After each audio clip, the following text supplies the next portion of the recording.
Okay, so what I'm talking about is a bit technical tonight, but I think we'll make it comprehensible. It's about focus fusion, which is LPP's project to develop a source of cheap, clean, safe, and unlimited energy. So what is focus fusion? Well, focus fusion is our name for controlled nuclear fusion using a dense plasma focus device running on Aneutronic fuel, which is quite a mouthful. So the first question is, what is fusion? How many of you know? All right, not everybody. Fusion is the source of energy of the sun and the stars. It's the power that drives the universe. It's fusing nuclei together to make heavier elements and releasing huge amounts of energy. People have been trying for over 50 years to harness this for peaceful uses here on Earth. So what we're doing is what we think is the fastest and easiest way to get to cheap and clean fusion power. Reason number one why we think that it's fast and cheap is aneutronic fuel. All right. Aneutronic fuel involves putting together proton from hydrogen and boron to produce 3 helium nuclei. What's good about this is it doesn't produce any neutrons. No neutrons means no production of radioactive waste. Not only does that get rid of all the problems that are generally associated with nuclear industry, but it also means that you convert the energy directly into electricity. The energy is released in the form of moving charged particles. That is electricity. So you can get it into a circuit in a form of high-track transformer, which I'll talk about a little bit more in a few minutes. But it means that you don't have to go through what we've been doing since Edison, which is creating heat to create steam, turn a turbine, to turn a generator, all of which is very expensive. Only focus fusion, only this approach, leads to much cheaper clean energy. Energy potentially cheap enough to blow any other energy source out of the water. Now, the second reason why our approach is very cheap is the device we use. Yeah. This is the dense plasma focus device. I got it. The core of a dense plasma focus device is a set of electrodes like these. This is from our own machine. This is not a scale model. This is the size of the electrode. It can fit in your hand. The entire device, thanks, sir. Sure. The entire device could fit in one corner of this room. So it's an extremely compact, extremely simple, and extremely cheap device. So what does this device do? The device dumps a great deal of energy, electric energy, through these electrodes, and they form filaments, which compress themselves into a single filament, which wraps itself up like a knotted telephone wire until it forms a tiny ball we call a plasmoid. That ball heats itself up, producing electron beams, ion beams, X-rays.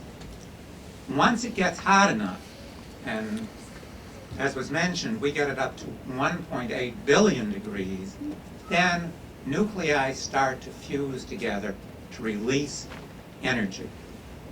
So the proton and the boron fuse together to produce helium nuclei. This is our little lab in Middlesex, New Jersey. We're actually using deuterium fuel within the device to produce billions, hundreds of billions of fusion reactions every time we fire the device. Now, this is actually a series of stills, photographs that we've taken from within the device superimposed on the animation. This shows the plasmoid actually in formation. And these photographs are taken at an exposure time of 1/5 billionth of a second. In a generator, this energy would be captured in the form of a X-ray capture device, which is basically a photoelectric capture device, and essentially a beam energy converter, which is, as I say, basically like a high-tech transformer. One of the beauties of what we're doing is we're essentially reproducing instabilities that happen in nature, but on a smaller scale, much smaller scale. These instabilities have been studied in the sun, in solar flares, in the formation of stars, in the giant explosions that are called quasars, even in the formation of spiral galaxies like our own Milky Way. Well, where are we? Obviously, we're not ready to sell you one of these devices. We're still in a scientific research phase, but we've achieved 2 of the 3 conditions we need to produce net energy. First of all, we've achieved the extremely high temperatures, 1.8 billion degrees, that are necessary to ignite this hydrogen boron PB11 fuel. That's 200 times hotter than the center of the sun. We've also achieved the confinement times we need. Not very much, billionths of a second, but it's enough. What we haven't achieved is the density of the gas. We have to increase that density by a factor of 10,000. Now at that point, a lot of people throw up their hands and say, well, you're really far away. Yes, if this was dollars, if I was trying to change $10 into 100,000, yeah, we'd be pretty far away. But this is actually physics, and large leaps are pretty routine. Last week, 10 days ago, our colleagues in France, using a very different technique but the same fuel with a laser technique, in one experiment increased their fusion yield 100,000-fold. So these big leaps are possible. Compared with where everybody else is that's trying to achieve the same goal of aneutronic fusion, we're actually closer to the goal. This chart plots density times confinement time this way and temperature this way. This is where we've got to go. This is where we are. This is where a company called TriAlpha is. TriAlpha has 100 times our finances. I think that's right. Pretty close. 50 times our finances. We have 3,000 times their results. So not because we're much smarter than they are. They have 30 PhDs working for them, but we're taking an easier approach. If it was just me telling you this, I think you'd be right to be skeptical. But our colleagues actually are paying attention. We published these results in the leading journal, peer-reviewed journal in our field, Physics of Plasmas, last year in 2012, and they published what were the most read, most downloaded articles by our peers that year. Our paper was #1. So our peers are interested and even excited about what we're doing.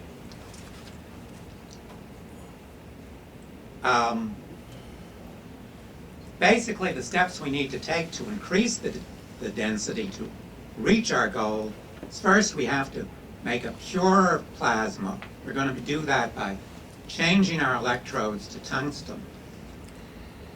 We're going to increase the current of the device to its full capacity, which is 3 million amps. And we're going to get better compression when we move from the gas we're working with, deuterium, to the final goal of using hydrogen boron. If we get sufficient funding, we think that it would be 1 year for scientific feasibility to prove that we can get net energy.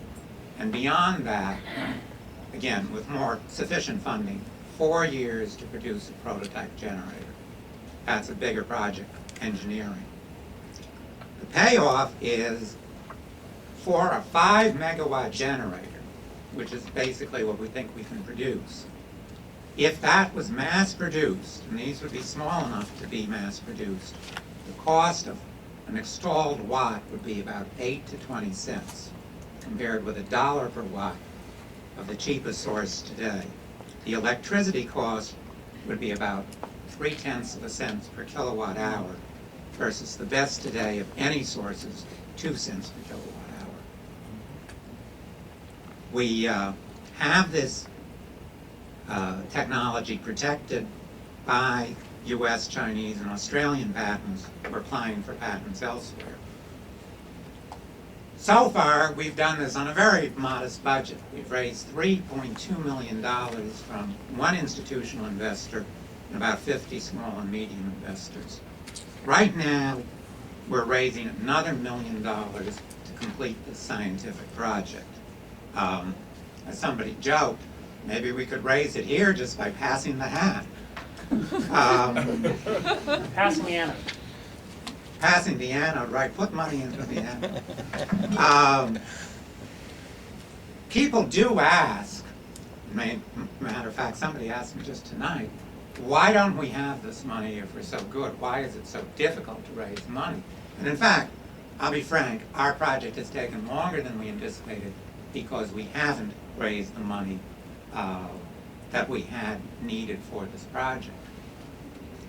I can't answer that scientifically because I'm not the person not giving us money. But I can give two reasonable guesses. One is, we know a lot of people think this is too good to be true. That is, there is a romance of, you know, the discovery in the garage and the company that gets started in the garage. But when it comes right down to people writing checks, they think that breakthroughs are going to come from big government labs, big corporate labs, that look like what Hollywood thinks is a high-tech lab.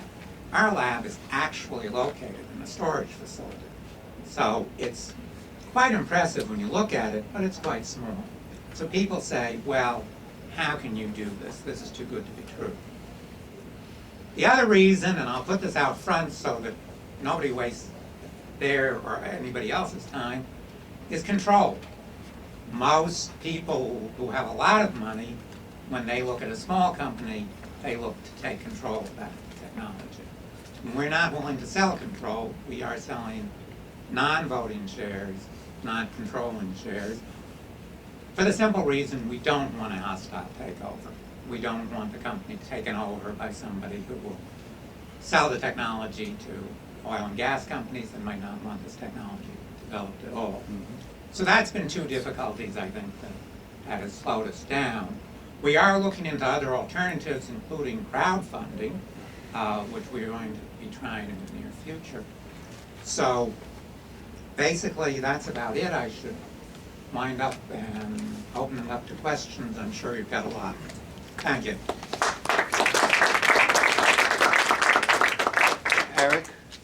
Eric? Yeah. You may want to mention that this technology cannot be weaponized. Right, absolutely. Well, obviously, people do ask, is this at all a proliferation threat? You know, they say thermonuclear energy, thermonuclear weapons. People do know how to use fusion to make weapons. They've known that for the last 60 years. The difference between this and weapons is a huge difference of scale. To make a nuclear weapon, you need an extremely big spark. You're setting off tons of material. The only way anyone knows how to provide that spark is with a uranium weapon. That's why everybody looks to control uranium and plutonium. This device, each time it fires, it will produce, if we're accurate, as much energy as the caloric content of 5 pistachio nuts. Now, how do you get 5 pistachio nuts to 5 megawatts? You just fire it 200 times a second. You do the math, that's what happens. That's your car engine fires 200 times a second, and actually each time it fires, it produces 20 times less energy than what I'm talking about. So this is producing energy in extremely small amounts. The other reason that makes it very safe, not only that it's not weaponizable, but it's extremely safe, is because the total amount of fuel available for this process is very tiny. When you have a fission reactor, what people colloquially refer to as nuclear energy, you have years of fuel stored in that reactor. There's an uncontrolled reaction, you have the potential for disaster. Here, you have a billionth of a second worth of fuel stored in the reactor. So it's extremely safe, and as Sam was pointing out, it's nothing to do with weapons. Two questions. How do you get it to 1.8 billion degrees, and what kind of camera technology do you use to take those photos at billionth of a second? It sounds like that could be a good investment as well. It's already been done. It is a commercial technology. It's called an ICCD. You've heard of CCDs. They're in everybody's cameras. This is the same technology, but with very sophisticated electronics. So it's essentially an electronic shutter which opens for 1/5 of a billionth of a second. Your camera costs $300. Our camera costs $60,000. It is it's the single most expensive piece of equipment in our lab. And like most electronics, it's very unimpressive. It's a box like this. So that's how we get the billionths of a second picture. You can buy one for $60,000. How do we get the heat? Okay. Two ways. Basically, what you have is a natural process of condensing energy.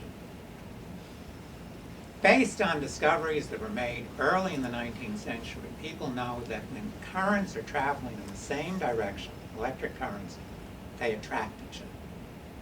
So this creates what's called the pinch effect.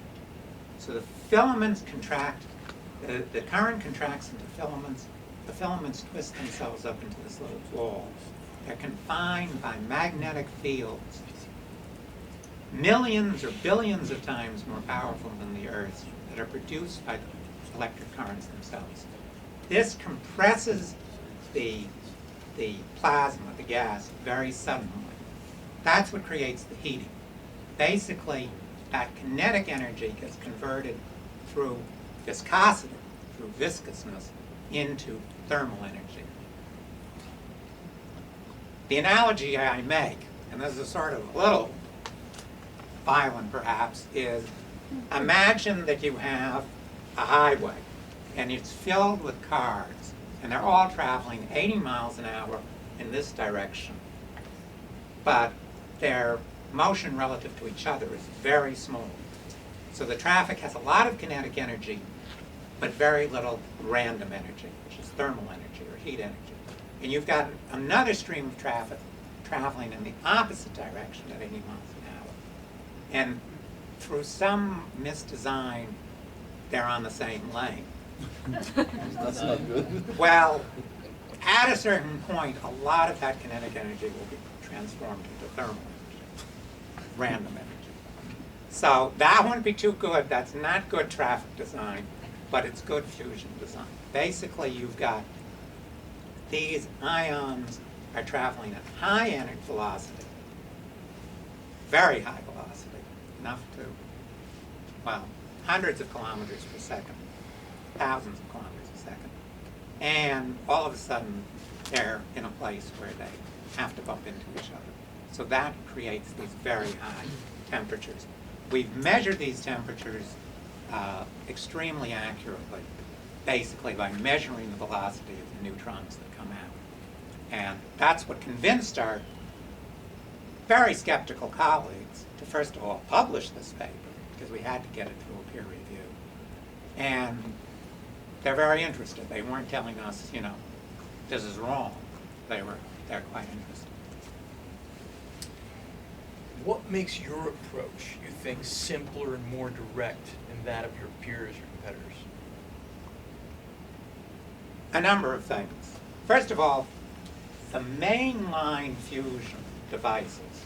What the government is investing in fusion is a device called the tokamak and a fuel called deuterium plus tritium. Problem with deuterium-tritium fuel, well, the advantage of it is it burns at a lower temperature, hundreds of millions of degrees, not billions. The big disadvantage is it produces all its energy in the form of a neutron. So that means that it smashes the devil out of the structures, which, go closer to the mic here. I'm sorry, which first of all means that those structures have to be very large. The ITER project, which is being built in France over decades, is, you know, a fair fraction of the size of the building that we're standing in. So that's a big disadvantage if you want to try and do things cheaply. The tokamak itself is an approach that tries to stabilize the plasma while we try to exploit the instabilities. In terms of other alternative approaches, basic reason is, I think that our approach, well, I would say that second advantage only applies to this approach. This is the only approach I know of that doesn't try to stabilize the plasma, tries to exploit its instabilities. We try and help the plasma do what it does naturally. And that's a tremendous advantage in getting someplace quicker. What's the More essence of your questions? patent? The essence of the patent? The patent covers a number of our innovations. First of all, even though this device is not our invention, this device has been around for 40 years, we have improved this device, and specifically, we've shrunk its dimensions in a way that's not been obvious to our colleagues. So that's one part of the patent. The X-ray collection device is another part of the patent, and another part, which I really didn't go into, is the use of very small magnetic fields to introduce a certain spin into the device. So basically, 3 of our innovations are covered by this patent. And this patent covers not only fusion, but also spin-off technologies, which I can talk to about people afterwards, such as X-ray inspection devices, medical isotope generation. All of those are covered by the patents. The gentleman in the back had a question, and then we're going to move on. Sure, I just had a question. You said you're using right now deuterium and tritium in your experiments. No, we're using deuterium alone. Deuterium by itself only produces, it produces neutrons, which is good for us in the sense that they're useful for measuring, but they're not energetic enough to make our facility radioactive. If you use deuterium plus tritium, you get very energetic neutrons, and it's sort of a threshold effect. If they're energetic enough, then they will make your facility radioactive. Also, tritium is itself radioactive, it's very expensive. So deuterium is just extremely easy to work with. What is the reduction in size if you go over to boron in terms of complexity of the device as well as the cost? The size is going to be the same. The only complexity that is introduced, there's 2 complexities. One is we have to heat the device to about 120 degrees Celsius because the compound is a solid at room temperature. So we have to warm it up to produce the vapor. And we have to make sure that the boron doesn't mess things, the boron doesn't precipitate where it shouldn't to mess things up. So it's a little bit more complicated, and that's why we want to start with deuterium, where there's a much greater knowledge base than with hydrogen boron. We're going to get everything working perfectly with deuterium, and then hopefully, in a year's time, move on to hydrogen boron. Thank you very much, Eric. Well, thank you. And Eric will be here.